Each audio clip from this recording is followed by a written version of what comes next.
अच्छा, presentation of a good posture, there is no one method of teaching any one patient to assume and experience करे the feeling of good posture, ठीक है।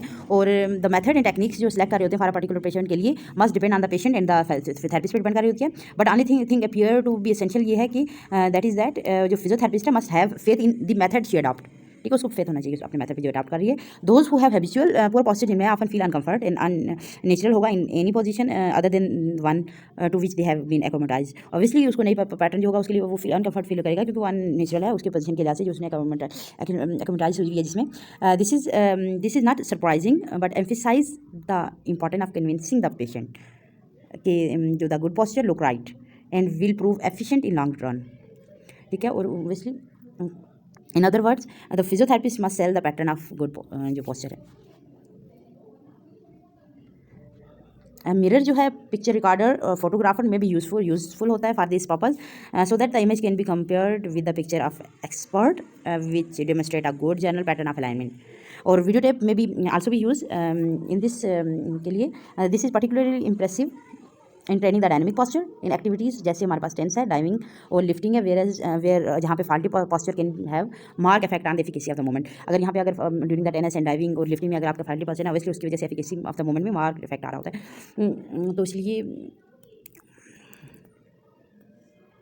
जो training of a static posture है in erect position is a basic partly because mostly जो हमारे पास patient होते हैं with the expense of small children की बात नहीं है but are compare to spend most of their working hours जो है इन अपराइट पोजीशन पर गुजार रहे होते हैं which is relatively static. For example अगर वो स्टैंडिंग पोजीशन में है या सिटिंग में है, इवन इन वॉकिंग में जब वॉकिंग पोजीशन में होते हैं alignment of the trunk remain मोर और लेस सेम होगी and the Incidentally, the ability is remain still without undue fatigue when the occasion demand it.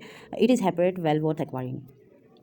In erect posture में the control of each segment of the body in the relation to the rest by no mean in a simple thing to learn. और the position of the whole is profoundly influence by the position of the hand से face हो रही होती है of the head की position of the head की वजह से हो रही होती है ऑफ द टिल्ट की पेल्विक टिल्ट की वजह से हो रही होती है by the state of comfort और पोजीशन ऑफ द फीट से भी हो रही होती है। डिफरेंट अथॉरिटीज़ जो है stress is important one of the other of these factor में भी स्ट्रेस भी है but in fact all are important हैं and any one may be prove to be dominant factor. अगर आप establishing of new and satisfactory pattern of posture is escalated by the strong and prolong holding against a maximum resistance in a satisfactory posture में आप establish कर रहे होते हो तो वो जो resistance is applied manually in the direction हम कहाँ पे अप्लाई कर रहे होते हैं in the direction which first जो पेशेंट को first known to the patient है उसमें और with the dynamic command hold with his focus attention. Later हम रेजिस्टेंस जो है वो अप्लाई करेंगे quick succession after the variety of direction unknown to the patient. पहले नॉन में दिया एंड देन फिर अननोन टू उस वैरायटी ऑफ द डायरेक्शन में देगी जो अननोन टू द पेशेंट है। तो इसके लिए हम देख लेते हैं कि जो फर्स्ट है हमारे पास हेड में क्या है the head in upward thrust of the vertex in erect position may be sufficient to achieve a satisfactory alignment of the whole body provided no necessary tension is allowed to develop elsewhere. To prevent the tension of the initial stage, this thrust may be practiced in horizontal position में हम practice करवाएंगे and then inclined। पहले horizontal में कराया then फिर vertical position में inclined में भी। इसके लिए हम patient crook lying with feet support body lengthening करवाएंगे। हाफ लाइंग में भी करवा सकते होगा पेशेंट देन सीटिंग और स्टैंडिंग में एंड हेड स्ट्रेचिंग अपवर्ड करवाएंगे। ये हमारे पास हेड की टेक्निक्स थी जिससे हम क्या कर रहे होते पैटर्न टीच कर रहे होते पॉस्चर को। Then pelvic tilt voluntary control of the pelvic tilt teach the patient to recognise any deviation from the normal and train him to able to adjust and correct it at will, ठीक है। और obviously हम उसको देखते हैं कहीं पे deviation तो नहीं होंगी कहीं पे और उसको ट्रेन करेंगे और एडजस्ट करवाएंगे। इन क्रॉक लाइन जो ट्रंक है is spotted in the position of alignment the pelvic is free to move in anterior posture direction में therefore this position select to start with contraction of the hip extensor as if to lift the hip off the floor and the straight abdominal जो अगर आप in the straight abdominal muscle till the pelvic backward the reverse movement जो होंगी वो achieve by the handling of the lumbar spine होगा तो तब जो reverse movement परफॉर्म हो रही होती है। once the ability to adjust the pelvic has been learned it can be performed in a variety of position में हम करवा सकते हैं which include sitting standing and it can be controlled at the angle of tilt required। तो हम उसमें control कर रहे हैं कितना एंगल चाहिए होता है। सबसे पहले हमारे पास है क्रॉक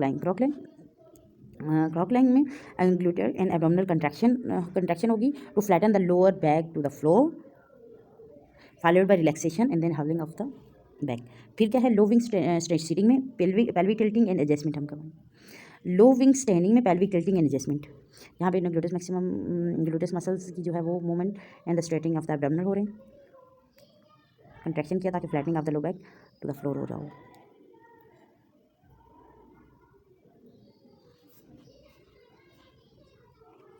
अच्छा, द मूवमेंट में be felt and appreciated by placing the hand over the interior superior spine, और पेशेंट को बोल रहे होते हैं कि आप इंटीरियर सुपीरियर स्पाइन पे हैंड रखें तो वो मूवमेंट फेल्ट करें, ठीक है।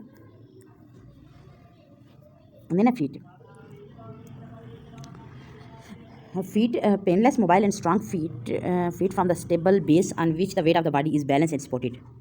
The arch are braced and the weight of the body adjusts so that it fell the summit of arch and distributed evenly to the area of the foot which designed to the weight bearing, ठीक है। वो सही तरीके से वो distributed हुआ आपका wait. In walking, the weight is transferred progressively from one part of the weight-bearing areas to the next. Bracing the arch can be practiced with or without weight-bearing bearing position में practice कर रहे होते हैं, but every case the weight-bearing areas must be in contact with the floor or other supporting surface. Otherwise, the sensory stimulation of the pressure on the sole जो होती है of the foot जो है वो last हो रही होती है, और the surface is unlikely to be remain on the same plane में नहीं रहेगी, ठीक है। तो इसलिए कुछ जो पोस्चर ट्रेनिंग्स हैं वो क्या है, सिटिंग में अगर है तो bracing the longitudinal arch by pressing the toe to the floor, all weight bearing area must be kept in contact with the floor होना चाहिए। और देन स्ट्रेनिंग में आप जब होते हो तो तब क्या होना है, स्ट्रेनिंग में feet turn toward and slightly apart, feet turn forward and slightly apart होने चाहिए, hip rotation outward and to mark patella look laterally, ठीक है। और इसके लिए कंप्लीट पिक्चर कैसी होनी चाहिए, इसकी जो पोस्चर है उसकी, where the complete picture of the good posture does not emerge as the result of adjustment of any one area which have been already mentioned. It must be built up gradually or progressively from the complete relaxation से आप build कर रहे होते हो। A state of balanced tension and much concentration is required at first, but जो effort है वो tension और जो प्रोग्रेसिवली रिड्यूस हो रही होती है बाई दी रिपीटिशन से।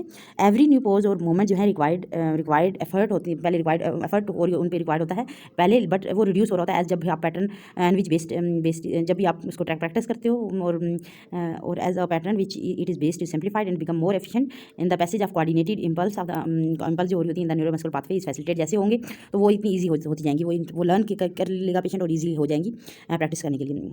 Provided the sufficient repetition and precision the new and satisfactory pattern of posture become habitual, और वो उसने क्या किया, उसको बार बार रिपीटेशन किया प्रिसीजन के साथ, और न्यू और सेटिस्फैक्टरी पैटर्न ऑफ पोस्चर जो है हैबिचुअल हो जाएगा। Therefore no longer required voluntary control का रिक्वायरमेंट नहीं रहती यहाँ पे, as it is mentioned by the conditional reflex which is part of the postural reflex, और वो ऑब्वियसली वो मेंटेन हो रही होती है कंडीशनल रिफ्लेक्स से जो पार्ट है पोस्चरल रिफ्लेक्स की। ये हमारे पास था पोस्चरल का।